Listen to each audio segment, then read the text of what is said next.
रविदास जी उस इलाके में हैं तो उन्हें पढ़ाई का अधिकार नहीं है। उनके लिए पढ़ाई करना गुनाह है। अगर वो पढ़ाई करते हैं तो उसकी सजा है। लेकिन उस वक्त में भी रविदास जी ने पढ़ाई करी। पढ़ाई करी उन्होंने। उनकी जो वाणी है, उन्होंने वाणी उच्चारण करी। पढ़ा लिखा आदमी ही तो उच्चारण कर सकता है। पढ़ा लिखा आदमी ही तो वाणी लिख सकता है। रविदास साहब जी ने उस परमात्मा को समर्पित होकर वाणी उच्चारण करी। उस वाणी को गुरु नानक साहब जी ने अपनी वाणी के साथ सम्मिलित किया और गुरु ग्रंथ साहब के अंदर दर्ज किया। लेकिन आज देखिए, हम अपने आप में ही कितने पीछे रह रहे हैं कि रविदास साहब जी की वाणी, यहाँ पर जितने बैठे हैं सभी एक बात मान रहे हैं कि हम रविदास जी को मानते हैं, और सभी ये बात भी मान रहे हैं कि हमने रविदास जी की वाणी कभी नहीं पढ़ी। ये हमारा दुर्भाग्य है। ये हमारा दुर्भाग्य है कि जिसे हम मान रहे हैं, जिसने हमें, अभी शब्द पढ़ रहे थे, नीचों ऊंच करे मेरा गोविंद, ये रविदास जी का ही शब्द है कि जो उस परमात्मा को मानता है, परमात्मा छोटे को बड़ा बना देता है, बहुत बड़ा कर देता है। जितनी वड्याई, जितनी शोभा, जितना यश परमात्मा दे सकता है, कोई भी नहीं दे सकता।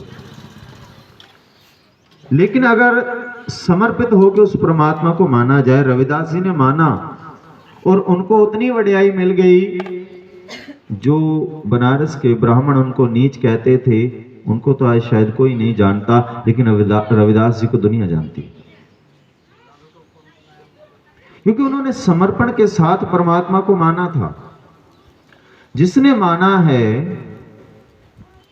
समर्पण के साथ, तन मन देकर माना है जिसने, उसको परमात्मा बख्शिश करेगा। परमात्मा उसको यश, वड्याई, शोभा देगा। रविदास जी को मिली, लेकिन माफ करना, हम इस समय के अंदर रहते हुए भी अगर आज आप कोई किताब लेकर पढ़ते हैं तो आपके लिए कोई पाबंदी तो नहीं, कोई आपको मारेगा तो नहीं। लेकिन रविदास साहब जी के वक्त ऐसा था, अगर रविदास साहब जी का पता चल जाए कि ये पढ़ाई करता है, ये कोई ज्ञान की बात करता है, तो नियम ऐसा था कि इनकी जुबान काट दी जाए। वो तो शुक्र है कि पता नहीं चला। अगर पता चलता तो जुबान काटने का हुक्म था। आज तो ऐसा नहीं। उस वक्त में भी उन्होंने पढ़ाई करी। वो अगर धर्म की बात करते, धर्म की बात अगर वो सुन लेते, ज्ञान की बात अगर सुन लेते, तो शीशा जो कांच है उसे पिघलाकर उनके कान में डाल देने का नियम था। लेकिन हमारे साथ तो ऐसा नहीं है। लेकिन इसके बावजूद हम रविदास साहब जी की वाणी न सुन पाए हैं, न पढ़ पाए हैं। इसका मतलब आज हम अगर पीछे रह रहे हैं तो किस लिए? सिर्फ अपनी अज्ञानता के करके, सिर्फ अपनी अज्ञानता के कारण कि हम रविदास साहब जी को जान नहीं पाए।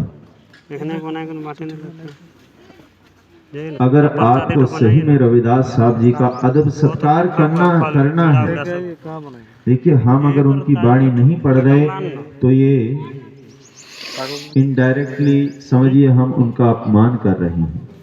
क्योंकि उन्होंने जो वाणी लिखी है, किसने लिखी है? कि हमारे पूर्वज, हमारे आने वाले बच्चे, हमारी आने वाली पीढ़ियां पढ़ सकें, इससे शिक्षा ले सकें, अपना मार्गदर्शन कर सकें, अपनी जिंदगी को सुधार सकें। लेकिन अगर हम नहीं पढ़ रहे और हम पीछे रह रहे हैं तो उसका कारण सिर्फ और सिर्फ हमारी अज्ञानता है।